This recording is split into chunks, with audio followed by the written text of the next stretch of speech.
Akkam jirtu fayyaa keessan hadhaa barnoota bareedaa tokko qabadhee isinii dhufeera. Barnoota bareedaan kun maalidha? PHPdha. PHP waliin baranna. Java ilaalaa turre. Yuutuuboota biraa yookaan viidiyoota biraa yoo ilaaltan baay'ee isaa HTML fi Java irratti hojjetaa ture. Hadha immoo barnoota bareedaa dansaa tokko isinii qabadhee dhufeera. Barnoota dansaan kun maalidha? PHPdha. PHP flat ilaalla. PHP framework illee qaba. Framework gara 12 qaba. Symfony, CodeIgniter,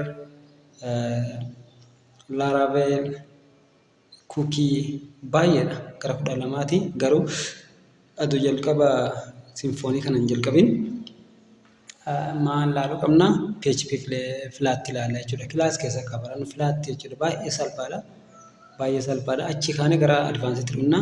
Kanaaf Roosif Academy subscribe share gochuu irraanfatina.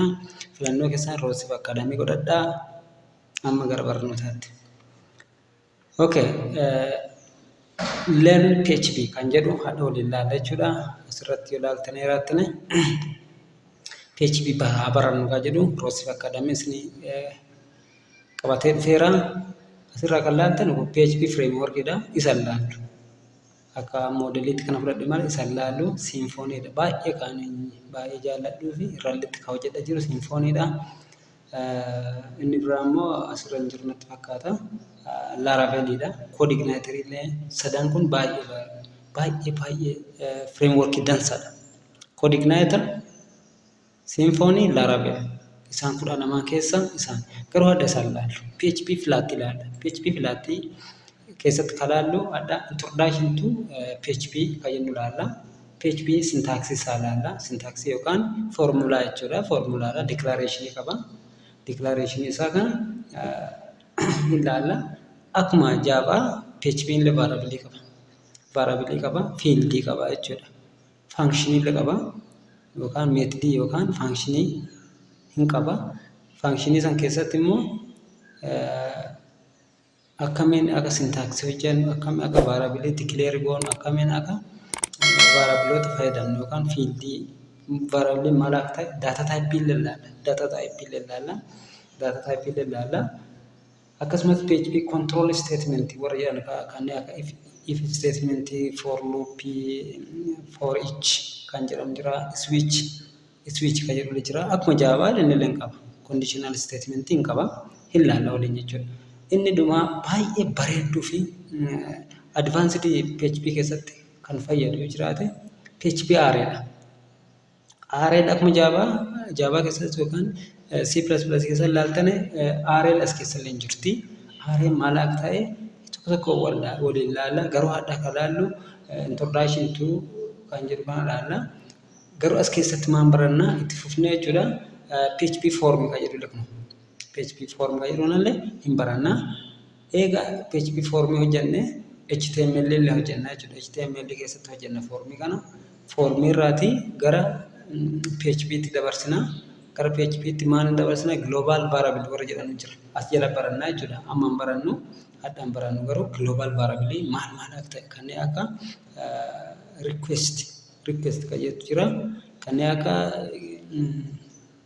formii keessatti jechuudha. Postii fi geetii. Postiin maaliif fayyada? Geetiin maaliif fayyada? Cookie, session baay'eedha. Isaan kun global variable warra jedhamu jira. Global variable fuunee gara database dabarsuuf dirqama database connectivity nu barbaachisaa jechuudha. Isa kana barannee database connectivity eega baranneen duuba advanced jalqabna jechuudha. Advanced maalidha? PHP OOP dha. Object Oriented Programming in PHP jechuudha. As keessa baranne garuu amma kan baay'een isin barbaachisu hagaasii waliin natti fakkaata. Database connectivity OOP dabalataan Roosif Academy isinii qabatee dhufeera. Ammallee nu faana baradhaa. PHP introduction. PHP is what? PHP jechuun maalidha? It is what a server executed code. Server executed code. Yeroo baay'ee server sided PHP code is executed on the where? Server irratti execute goona jechuudha. So kanaafuu PHP code maalidha? Server sided jechuudha. server side. Before you continue, you should have a basic understanding of the HTML, CSS fi JavaScript. JavaScript fi CSS isa jalqaba beekuu qabdan PHP kana fayyadaminsa. Kanaafuu kun prerequisite keessan yoo kana hin beekne HTML yoo hin beekne isin rakkisuu danda'a. CSS akkaataa itti fayyadamtan yoo hin beekne isin rakkisuu danda'a. JavaScript wantoonni sadiin kun beezikiidha jechuudha. Isa beekuu qabda PHP dhufiisaaf. Haa ta'uti JavaScriptiin taree baratuu dhabuu dandeettan. Baratuu dhabuu dandeettanii garuu CSS HTML barachuu dandeettan waan ta'eef isaan kana beekuun dirqama yoo hin beekne ta'e HTML hojjedheera beezikii isaa hojjedheera ammal ganaa isin irra deddeebi'ee hojjedhaan CSS hojjechuu fi qopheessa jira isa san gaafa isin poostii godhe ilaala. PHP is a server scripting language. Kanaafuu maal jenneerra scripting language maaliiti serveriiti jechuudha. Server side irra hojjenna. It is a powerful tool for making dynamic and instructive web pages.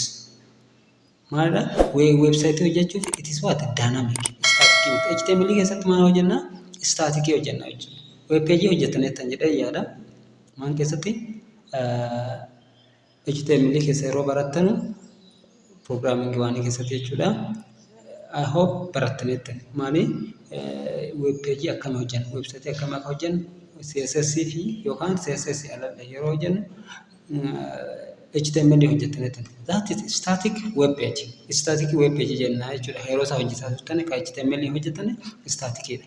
Garuu as keessatti scriptoo kee fudhadhame as keessatti PHP is server side scripting language dha jenneerra. It is powerful for making dynamic web page and instructive web page. Web page maaf dynamic jenne maaf dynamic jenne maaf static jenne PHP maaliif akka jenne beektu HTML Java script fayyadamuu danda'a CSS fayyadamuu danda'a garuu PHP maaf fayyadama database fayyadama. Database fayyadama jechuun it is what dynamic database connectivity yeroo wanta connect goonu maal hojjeta it is dynamic it is on instructive interactive dha jechuudha. Connect walitti godhiisaaf kanaaf dynamic dha it is not static. Kanaaf jenna jechuudha database waan qabuuf dynamic jenna jechuudha. Isaan qofaa miti scriptota baay'ee fayyadamna. JavaScript, jQuery kana fayyadamne waan page kan instructive goonuuf bareechinuuf kanaafu it is dynamic. It is dynamic. Maafi component biraa waliin hojjetaa jechuudha. JavaScript fayyadamuu danda'a. jQuery fayyadamuu danda'a. Kanneen advanced isaanii baay'ee isaanii fayyadama waan ta'eef database connectivity waan qabuuf dynamic dha jechuudha. Static miti kanaaf. PHP is widely used. It is free, efficient. Efficient dha, free dha. Compared to Microsoft ASP. ASP.NET illee akkuma PHP ti. በጣም yeroo ammaa kana PHP tu addunyaa irratti beekamaa jira jechuudha. Isin galee ASP.NET keessatti ASP fayyadamna. ASP fayyadamna.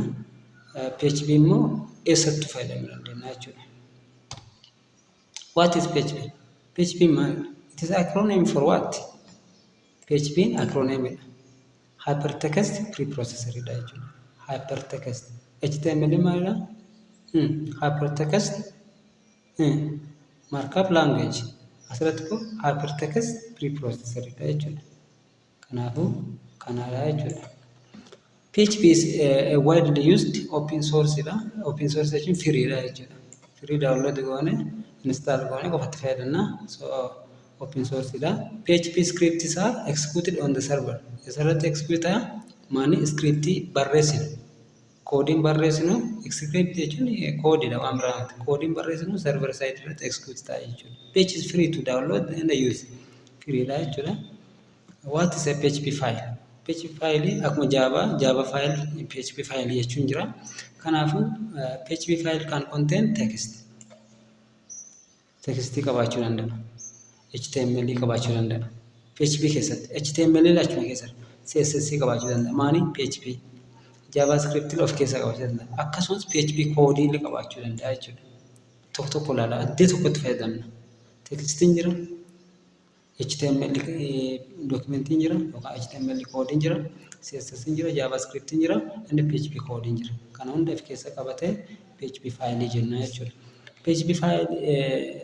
PHP code is executed on the server. Isin jedheera.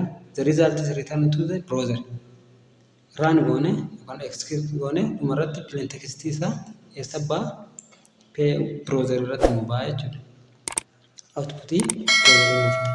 PHP files can have PHP dot extension isaa jechuudha. File extension isaa dot PHP yoo jenne PHP koodiidha jechuudha. Java akkam jennaan maqaatti kennine kaane dot java akkasumatti extension isaa jechuudha. So kana fakkaata. What can PHP do? PHP maal hojjeta? PHP can generate dynamic page. Isin jedheera. PHP dynamic page content ni hojjeta jechuudha. Dynamic jedha page dynamic jedha jechuudha. Kamaali jijjiiruu dandeetta akka barbaadde jechuudha. Dynamic jedha. Database hojii hojjeta. JavaScript hojii hojjeta. CSS hojii hojjeta. Baay'eedha HTML documentiin of keessaa qaba. Kanaafuu dynamic jedha jechuudha pagein isaa. PHP can create, open and read, write and delete and close files on the server. PHP open gochuu danda'a, create gochuu danda'a, maanii faayilii delete gochuu danda'a, write gochuu dandeenya jechuudha. Akkuma Java faayilii read gochuu dandeenya, open gochuu dandeenya, write delete gochuu dandeenya. Maal fayyadamne? PHP fayyadamne jechuudha. PHP can collect form data, collect data collect godha jechuudha. Data collect godha. Isa hunda waliin ilaala. PHP can send and receive cookies. Cookie send illee yookaan receive gochuu danda'a. Cookie maal akka ta'e ilaalla. Sessionii fi cookie waan jedhamu jira. Isaanii kutaa san keessa bultaa. They are what? Global variables. Global variable jedhamanii isaan kanaanii. Session cookie, post, get, request baay'eedha global variable warra jedhaman. PHP can add, delete and modify data in your database. Kanaaf dynamic jenna database wanta finnee hojjenna jechuudha. Delete, modify, update gochuu dandeenya PHP. Faayidaa isaa jechuudha. Can be used to control user access. User access control gochuu dandeenya. Validity hojjenna jechuudha.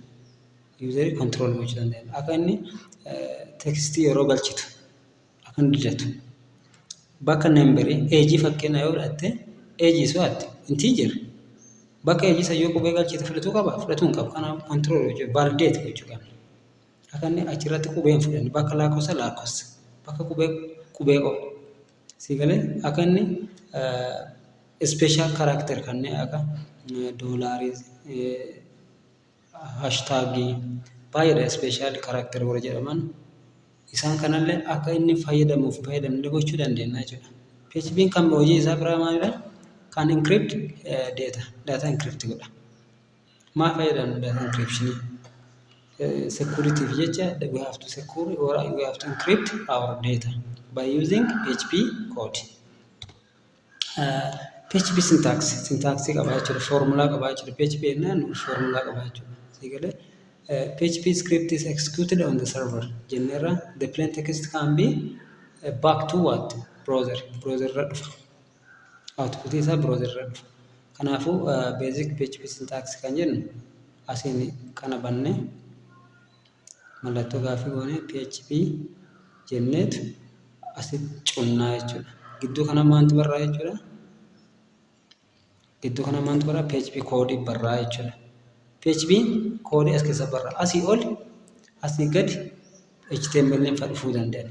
PHP waan baay'ee qaba jenneera. PHP HTML qabaachuu danda'a. JavaScript qabaachuu danda'a. CSS qabaachuu danda'a. Garuu isa keessatti barraa yeroo baay'ee asii alatti barraa jechuudha warri sun. Asii ala barraa. Yeroo barreessu yeroo kollaabii walii wajjin ilaallu. Kana fakkaata. Kanaafuu foormulaa isaa kana jechuudha. Mallattoo leezanii question mark PHP jenneetu asitti koodii PHP as keessa barreessina. Asii ala yoo barreessitan hin dubbisu. Reading godhu maani faayilii PHP hin dubbisu waan ta'eef kanaafuu asii cufnaa jechuudha. Cufuu jechuudha. Akkuma curly braces Java keessatti akkas banne akkas cufnu PHP akkanuma kana jechuudha. Isin galee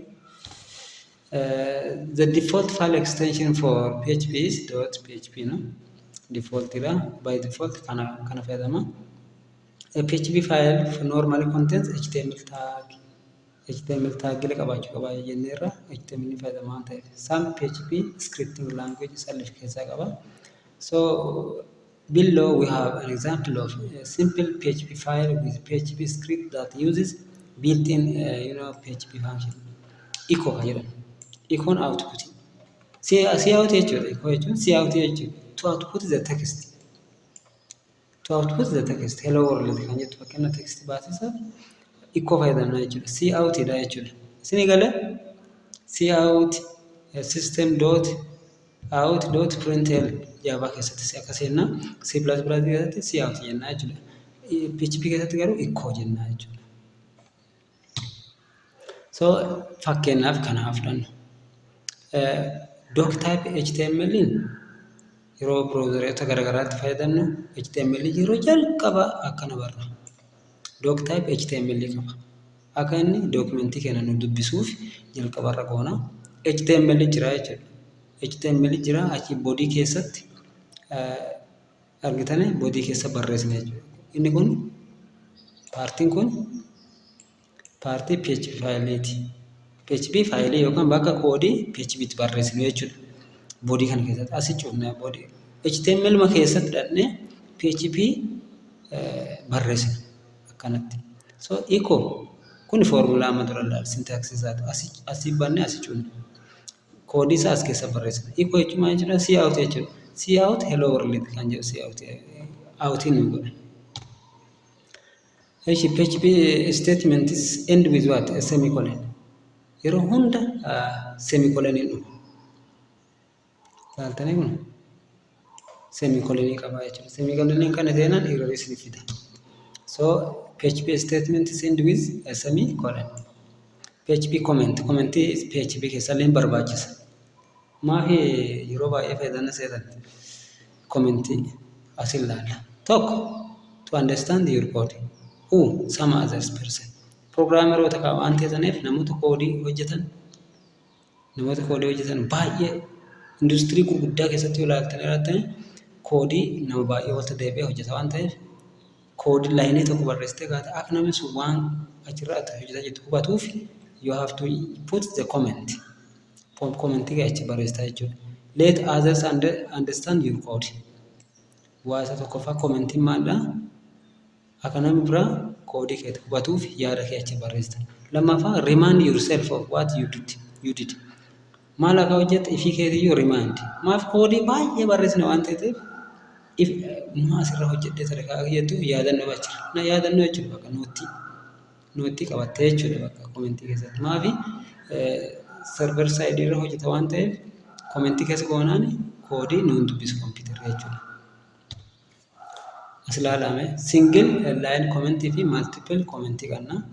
Akkuma Java keessaa fi C++ keessaa akkasuma PHP comment syntax qaba. Fakkeenyaaf kana ilaala. Inni kun forward slash kun jechuudha. Forward slash kun this is a single line comment. It is what? Single line comment. Kanaaf comment goone wanni as keessaa akkana taa'ee jira. Keleerii isaa gara kana jijjiira. Inni biraa kun hashtag fayyadamna jechuudha. This is also a single line comment. Hashtag yoo fayyadamne single line comment dha. Optional dha jechuudha. Yookiin kan gubbaa isa fayyadamna isa kana. Yookiin kana fayyadamna keessa tokko. Eessa keessatti ta'uu qaba? PHP keessatti ta'uu qaba. Syntax for multiple line comments. Multiple. Fakkeenyaaf nootti barreessuu barbaanneera taanaan asii koodii kana barreessine jala kanatti waa'ee koodii kana barreessuu yaadannoo qabachuu barbaanne this is a multiple lines comment block that spans over multiple lines. Akkasii jennee barreessine argitanii kun forward slash achi mallattoo staarii kana finne dura goonaa jechuudha. Achi immoo kun duuba ta'a jechuudha. Gara duraa ta'a jechuudha. Forward slash star reverse ta'a jechuudha jettanii star forward slash reverse ta'a fuggisoo olii ta'a jechuudha. Asitti duraan maanii staarii amma immoo duubaan yookaan jalqabarra dhufe jechuudha. Mallattoo kanaan duuba ta'e jechuudha.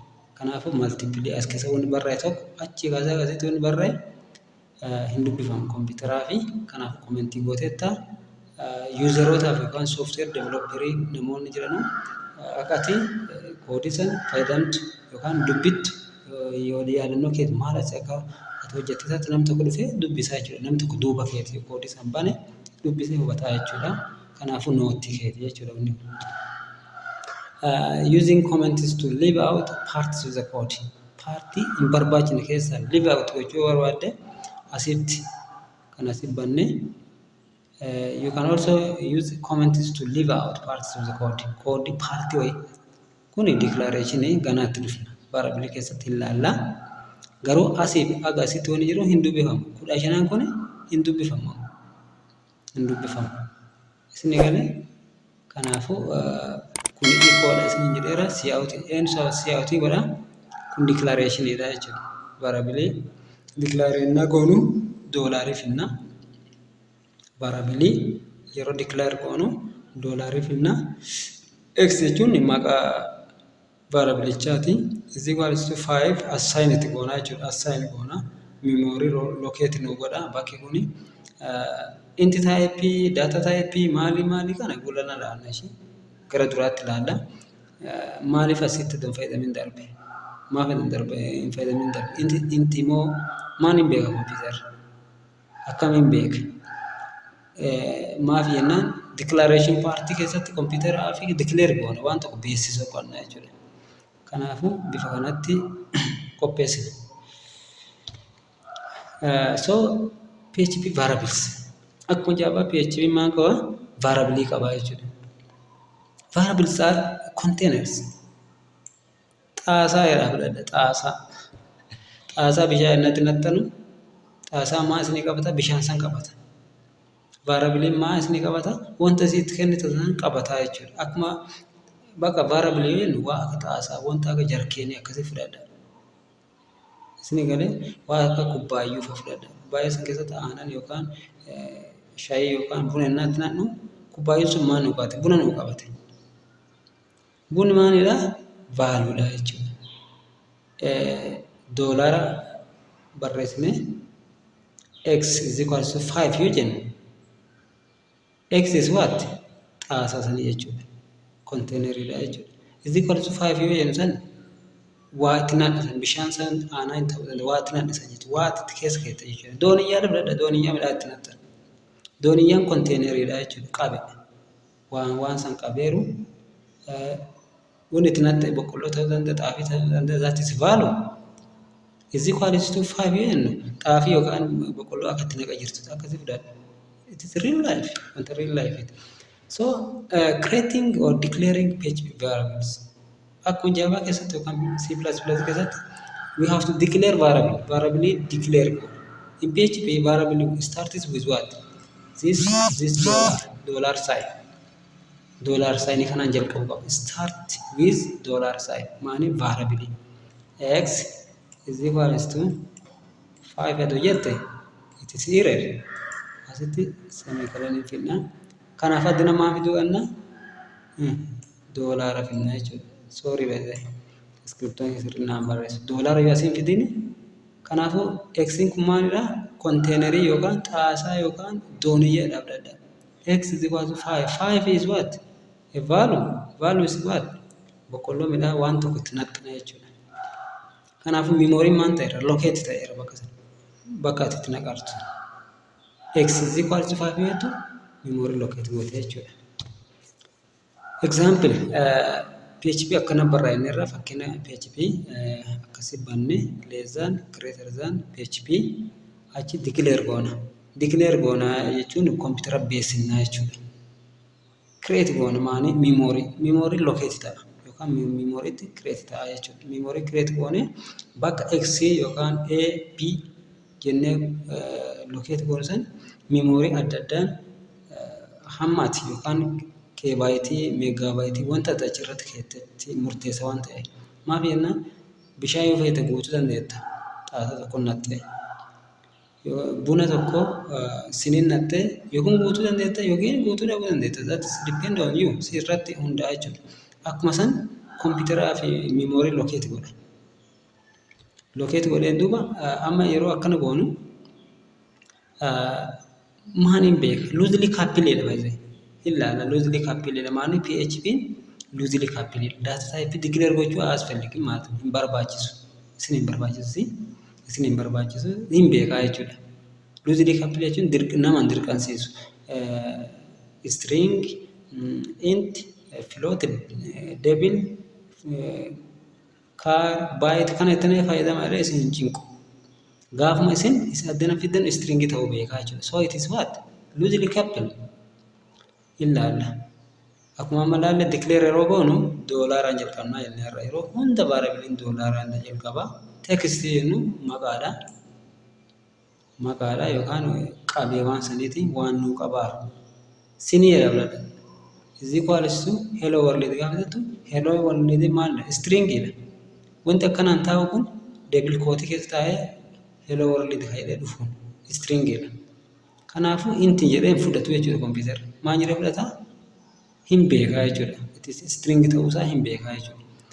Asir keessatti illee doolaara gaafa jettee x is equals to 5 gaafa jettu string jedhee fudhatu.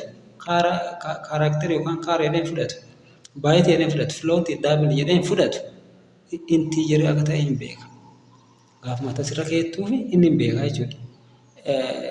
Dollar y is equals to 10.5 gaafa jettu inti jedhee fudhatu. Double akka ta'e yookaan float akka ta'e hin beekaa jechuudha. String akka ta'e hin beekaa hin taane hin beekaa jechuudha. Asirra hundaa jechuudha. Value isaarra hundaa. Value asitti kennutu irra hundaa jechuudha.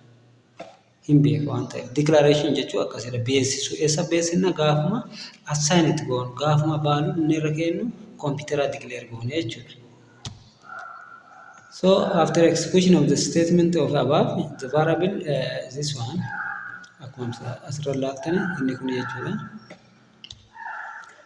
Will hold what? Hold jechuun hin qaba jechuudha. The value hello world. Maan qabee? Hello world kan jedhu qabee. Achiif keessaa qaba. The variable x hold value 5. Maan qabata? 5 qabata jechuudha. The variable dollar y will hold what? The value this one. This is a value. This is also a value. So value fi variable addaan baanne beenneerra kana fakkaata. When you assign the text value to a variable, put quotes around the value. Quotation kenna jechuudha. Maal ta'uu beekaa? So text ta'uu beekaa jechuudha. Unlike the other programming language, PHP has no command for declaration variable. Command hin qabu jechuudha. Declaration fi command hin barbaachisu jechuudha. It is created the moment you first assign mangola akkumati assign gooten create godha. Memory create godha jechuudha. Think of variables as a container. Variable as container no. Akka container itti fudhadha. Akka qabeetta, akka xaasaatti, akka dooniyyaatti fudhadha. That stores what? Data. That stores something. Waa qabata jechuudha. A variable can have a short name like xy. Maqaa gabaabaa godhuu dandeetta. Dheeraan more prescriptive name. Maqaa age ta'uu qaba. User name, total value. Wanta descriptive ta'uu qaba. So rules for PHP variables rule qaba jechuudha. Variable declare na goonu PHP keessatti maan qaba jechuudha. Variable rule qaba. Variable starts with what? This rule isa tokkoffaan dollar sign qabaachuu qaba. Variable starts with what? This one. And followed by the name of the variable. Itti aansee maantu dhufuu qaba jechuudha. Dollararra aansee maqaa variable sana. The name of that variable. Inni lammaffaa variable name must start with a letter. Jalqaba waan jalqabu waa letter jalqabu qaba. Or underscore character. Underscore jalqabu qaba. Letter jalqabu qaba. Yommuu lakkoofsaan jalqabe fa'aa irrees dhufuu waan danda'uuf kanaafuu letter jalqabsiinna underscore illee qaba jechuudha. Rule lammaffaa isa. Rule sadaffaa variable name cannot start with number. Lakkoofsaan jalqabuu qaba. Maqaan variable declare at gootu lakkoofsaan 5x is equals to yoo jette hin fudhatu jechuudha. A variable name can only contain alphanumeric characters. A variable name can only contain alphanumeric characters and underscore. A haga zeddiitti. A guddaa jechuun qubee gurguddaa, qubee xixiqqaa A haga zeddiitii fi qubee guddaa A haga zeddii. Lakkoofsa duwwaa haga sagalii and underscore. Maalidha? Kan contain qabatuu danda'u. Jalqaba kan ta'e malee itti aanee lakkoofsa ta'uu danda'a. Jalqaba lakkoofsa ta'uu hin qabu jenneerra garuu walakkaatti bakka wayiitti dhufuu danda'a. Kanaafuu wanni inni qabatudha inni kun. A variable names are case sensitive. Case sensitiveidha jechuudha. Case jechuun maal jechuudha? Qubee jechuudha. Qubee case wanni jennu kun qubee. Wanta ati qubee guddaan barreessite bakka wayiitti hidhattee qubee xiqqaa yoo fayyadamte hin beeku jechuudha. Variable biraa waamaa jirti jedhee fudhata. Akkasii fudhata. A variable name can only contain alphanumeric jenneerra. Variable names are case sensitive means age jalqabaa kan laala yoo kanaan declare goote bakka biraatti kana waante they are different. Case sensitiveidha jechuudha. Isuma gubbatti declare goote isuma sana hidhattee gadillee waamuu qabda. There are two different variables. Variabloota garagaraati. Agein kun garagara computer kana keessatti yookaan PHP keessatti. Remember that PHP variable names are case sensitive. So case sensitive qaba jechuudha. Qubee yeroo fayyadamtan yookaan echo wannaa gootan yookaan si'aawuti yeroo gootan isuma gubbatti declaring goote gabbuuteen isuma waamuu baasuu qabda yookaan si'aawuti gochuu qabda. Output variables. Output variable output qaba jechuudha. PHP echo maal fayyadamna? Outputiif echo fayyadamna jechuudha. Echo fayyadamna. So variable declaration baranneerra yookaan creating variable jechuu baranneerra jalqaba maaltu dhufa? Doolaara dhufa. Text is equals to yoo wschool.com yoo jennu string akka ta'e beekaa jechuudha computer. String akka ta'e beekaa jechuudha. Echo gaafa jettu I love jettee gaafa isa kana waantu I love www jedhee nuu baasaa jechuudha. Si'aawuti baaluu isaa akkasiin nuu baha. Akkamiin nuu baha? Echo I love jettee achitti aansitee maaltu dhufa? Kana dhufe. Kana baasuu barbaadde. Kana si'aawuti gaafa jettuun yookaan outputiin isii kennu I love wschool.com kan jedhu sii kennaa jechuudha baaluu isaa. The following example will produce the same output as above. Kan duraatiif inni kuniif jechuudha. Inni kun tokkodha. Maafi asuma dhufnee dot gaafa jennu outputii bakka kana naa kennii jenneen.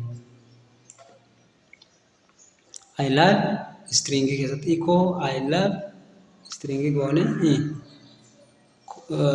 concatenate goonaa jechuudha. Concatenate jechuun walta merge goona jechuudha. Dot achi variable name keenyas finna dot jennee ammal concatenate yeroo stringii fi outputii walta finnu concatenate gochuu qabna. Java keessatti plus system out println the number of jennee stringii kennine achi plus goone outputii sii kennu san finnaa jechuudha. Kana bira ilaalla waan ta'eef sodaatina. The following example will output the same of two variables. Asirratti ilaalume. Variable declaration x is equals to 5, y is equals to 4. Semicolon kenna asitti fayyadamna. Echo gaafa jennu 5 eda'u meeqa nuu kenna? 9. Output isaa jechuudha. So PHP is what? Loosely coupled. Loosely coupled jenneerra. Kanaafuu what is loosely coupled?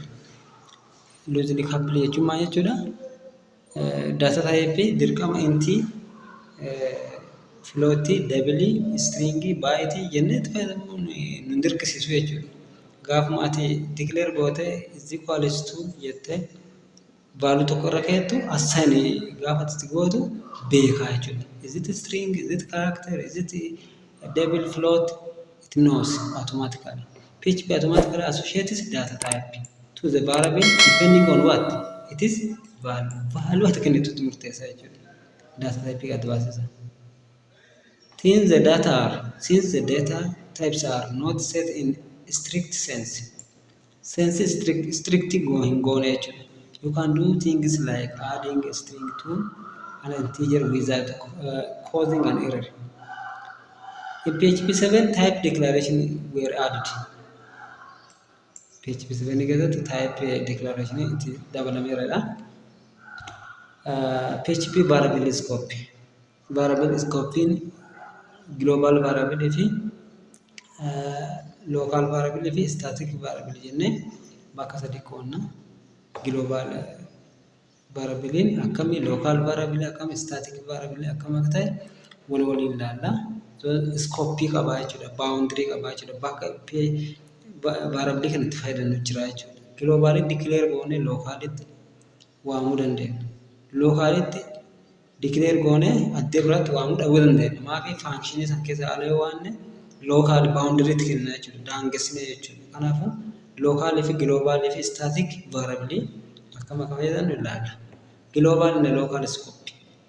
A variable declared outside a function as a global scope. Function alatti. Function when function kajennu kanaaf. Alatti asii alatti jechuudha. Asii alatti yoo declare goone it is global scope. It can be accessed outside the function. Eessatti access ta'a jechuudha. Inni global eessattiyyuu access ta'a jechuudha. Eessattuu fayyadamuu dandeetta. Asirra ilaala variable with global scope. X is equals to 5. It is what? Global scope. Boundary isaa daangaa isaa global dha jenneerra. Function ala jira jenneerra. Using X inside this function will generate an error. Echo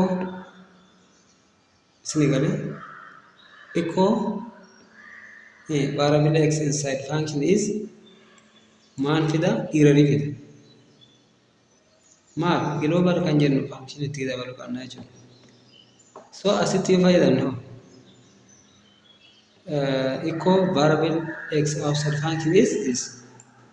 Kuno error fida function a variable declared outside a function as a global scope. Function alatti declare ta'u global jenneerra. Can only be accessed outside function. Kun function akka jaabaati miti. Akka jaabaati miti. Isin galee akka jaabaati miti. Global gaafa function ala yoo access goote error dhufu. Garuu asitti hoo bakka kanatti error hin dhufu. Can only be accessed outside function. Function alatti access ta'a. Function keessatti yoo access goone yoo asirratti access goone error dhufu. Akka jaabaati miti. Argitanii jaabaan globally declare goone ta'an bakka feete fayyadamta. Garuu akkasii miti. Java keessatti PHP keessatti globally declare goonaan globally fayyadamta jechuudha. Function keessatti yoo ati fayyadamte function keessatti function ala waamuu qabda. Sanirra laaluu ilaalla. A variable declared within a function as a local scope. Local variable kan jennu isa keessatti declare ta'a. A variable declared within a function isa keessatti function keessatti as keessatti jechuudha. Kun function jenneera. Function my test kan jedhu function jedhu. Kun immoo open brace dha. X is equals to 5. It is what? Local scope. Yoo as keessatti wantu maal jedha can only be accessed within that function. As keessa qofattu access goon. Asii alatti yoo goone error ni dhufa jechuudha. Using X outside the function will generate error. Function alatti yoo fayyadamte error si fida. Inni kun immoo faallaa isaati jechuudha. Faallaadha. Yoo global ta'e function keessatti yoo waamte error si fida. Outside fayyadamta jechuudha.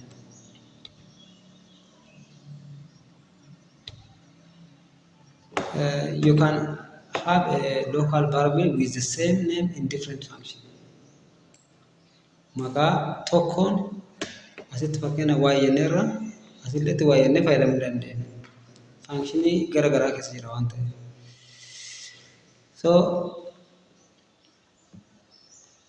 the PHP global keyword iyyuu jira. Global kan jedhu jira. Lookaalii fi global variable kan adda baasu global kan jedhu keywordidha jechuudha. The global keyword used to access a global value from within the function. Rakkoo duraa kana nuuf furaa jechuudha.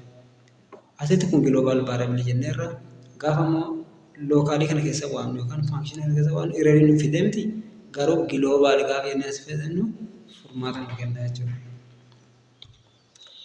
Error isaa hambisaa jechuudha.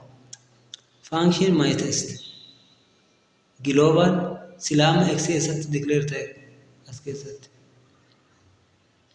keessatti globally declare ta'eera. Asilletti global while assign ka godhatee global jedhamuun isaan kun lamaan global garuu global function keessa waamuu dandeenya hin dandeenye akka seera duraatti. Garuu isaan san waamisaaf global jettee x fi y gaafa asii beeksisuu qabda jechuudha. Warri kun globaalidha jettee beeksiftee itti fayyadamuu dandeetta. Eessa keessatti faankishinii keessatti. Kanaafuu erroriin sun furmaata argata jechuudha.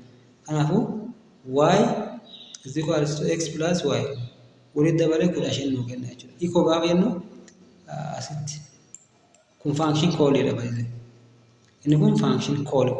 Function tana asii waanne equal gaafa jennu eenyu nu ba'a 15 nu ba'a jechuudha. Asitti waamne output isaa baafannaa jechuudha. Cout y gaafa jennu 15 nu baasa. PHP also stores all global variable in array. Waya array baranne ilaalla. Isa kanarratti darbee gaarii nan fakkaata. PHP static keyword isa ilaalla. Kana wal ilaalla. Kanaafuu gaafa biraa waan ilaalluuf kana fakkaata. Tiyoorii isin barsiisuu barbaadeeti.